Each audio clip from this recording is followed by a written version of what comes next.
जय श्री राम। वैसे तो धार्मिक दृष्टि से जो हर माह की अमावस्या होती है उसका विशेष महत्व होता है, पर इस साल की जो ज्येष्ठ अमावस्या है वो 19 मई 2023 दिन शुक्रवार को पड़ने वाली है और जिसकी शुरुआत जो है वो 18 मई 2023 को रात्रि 9:42 पर होगी और इसका समापन जो है 19 मई 2023 को रात्रि 9:22 पर होगा।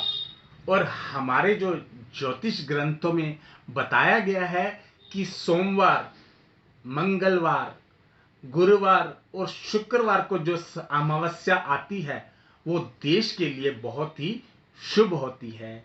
और इस साल जो ज्येष्ठ अमावस्या है वो तो बहुत ही खास है, क्योंकि 30 साल के बाद ज्येष्ठ अमावस्या पर शोभन योग का जो है वो संयोग बन रहा है। ऐसे में शनि देव और पितरों को प्रसन्न करने का आप सबके पास बहुत ही खास अवसर है। इस दिन गज केसरी और शशा योग का निर्माण भी होगा, जो कि साधक को बहुत ही शुभ फल प्रदान करेगा। एक बात और, ज्येष्ठ अमावस्या पर जो है बहुत सी स्त्रियां वट सावित्री व्रत भी रखती हैं। जी हाँ, और जो हमारी पौराणिक मान्यताओं के अनुसार पुण्य और पितरों की शांति के लिए किए जाने वाले पिंडदान व तर्पण के लिए अमावस्या को बहुत ही शुभ माना गया है। अमावस्या पर शनिदेव का जन्म हुआ था, अतः इस कारण से ज्येष्ठ अमावस्या का जो महत्व है और भी बढ़ जाता है। जी हाँ, आपने बिल्कुल ठीक सुना। इसी दिन जो है जो हमारे शनिदेव हैं उनका अवतरण हुआ था और इस दिन शनि देव की जो पूजा का विशेष विधान है। सूर्य पुत्र जो शनि देव हैं वो हिंदू ज्योतिष में नवग्रहों में से एक हैं। जी हाँ, आपने बिल्कुल ठीक सुना, वो नवग्रहों में से एक है। मंद गति से चलने की वजह से इन्हें शनिचर भी कहा जाता है। जी हाँ, ये बिल्कुल 2.5 कदम चलते हैं, इस वजह से इनकी जो गति है वो धीरे है। और वैदिक ज्योतिष में शनिदेव सेवा और कर्म के कारक हैं, अतः इस दिन इनकी कृपा पाने के लिए विशेष पूजा अर्चना भी की जाती है।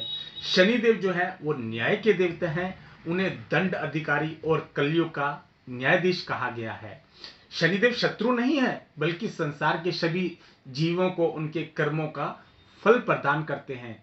शनि जयंती पर किसी जरूरतमंद की आर्थिक मानसिक रूप से जो मदद करने पर शनिदेव बहुत प्रसन्न होते हैं। वैसे तो हमेशा ही जो है वो अपना जरूरतमंद की जो है मदद करनी चाहिए ताकि शनिदेव आप पर हमेशा प्रसन्न रहे, पर इस दिन जो है खास है। इस दिन गरीबों को छाता, जूते, चप्पल, काला तिल, काले कपड़े, जल से भरा घड़ा, लोहा दान करें।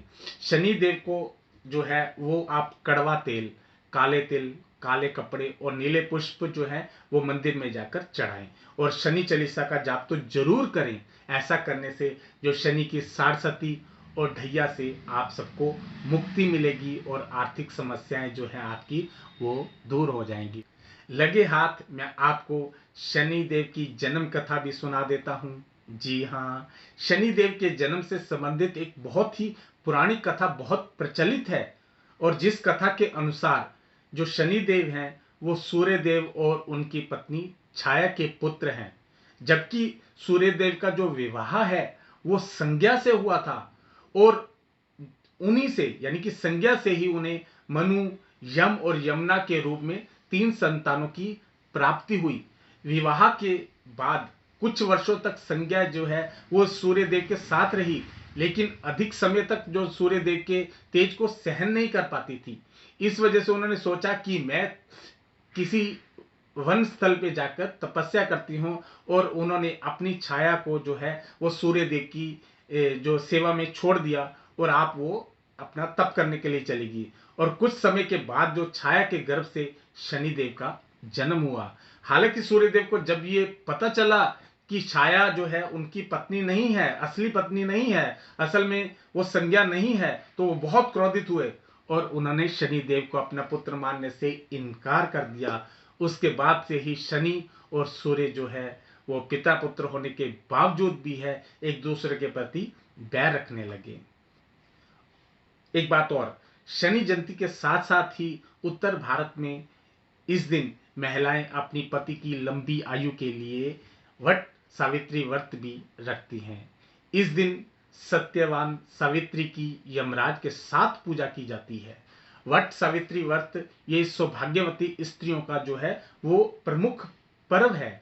हालांकि इस व्रत को जो कुमारी विधवाएं और महिलाएं भी कर सकती हैं।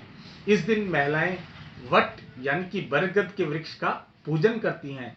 ये व्रत स्त्रियां अखंड सौभाग्यवती रहने की मंगल कामना के साथ करती हैं। अपने पति की जो है वो लंबी आयु हो, ऐसी कामना करके इस व्रत को करती हैं। इस दिन क्या क्या करना है, आइए मैं आपको बता देता हूं। आप जान लीजिए कि क्या क्या उपाय कर सकते हैं। ये दिन बहुत खास है। प्रातःकाल जो है वो गंगा नदी में स्नान करें या फिर घर पर ही गंगा जल मिले पानी से स्नान करें। उसके बाद हाथ में कुश और काले तिल लेकर पितरों को जल से तर्पण कर दें। ऐसा करने से पितर जो हैं वो तृप्त होते हैं। कहते हैं कि इससे कई पीढ़ियों के पितरों को जो है वो जल प्राप्त होता है और उनकी आत्मा जो है वो संतुष्ट होती है और घर में जो है खुशहाली आती है। ज्येष्ठ अमावस्या पर पीपल, बड़, आंवले और नीम का पौधा लगाने की परंपरा है। जी हाँ, ये हमारे सदियों से जो ये परंपरा चलती आ रही है कि हम लोग जो है पीपल, बड़, आंवले, नीम का जो है पौधा इस दिन लगाते हैं और उनकी नियमित रूप से इन पौधों की लगाने के बाद सेवा करते हैं, जिससे कि हमारे पितर बहुत खुश होते हैं। इन्हें घर या घर के आसपास लगाने से जो है वो पॉजिटिव एनर्जी का संचार भी होता है। जी हाँ, बिल्कुल। ऐसा करने से जो है ना आपके वैवाहिक जीवन में भी मधुरता आती है। कहते हैं कि अमावस्या पर पूर्वज किसी न किसी रूप में इस धरती पर जरूर आते हैं और पितरों को प्रसन्न करने के लिए इस दिन ब्राह्मणों को भोजन कराएं। साथ ही कोए, गायें, कुत्ते, चींटियों को भी खाना खिलाएं, जिससे कि हमारे पितरों को भोजन प्राप्त होता है। धन में वृद्धि और तनाव से मुक्ति के लिए ये उपाय बहुत ही लाभकारी है।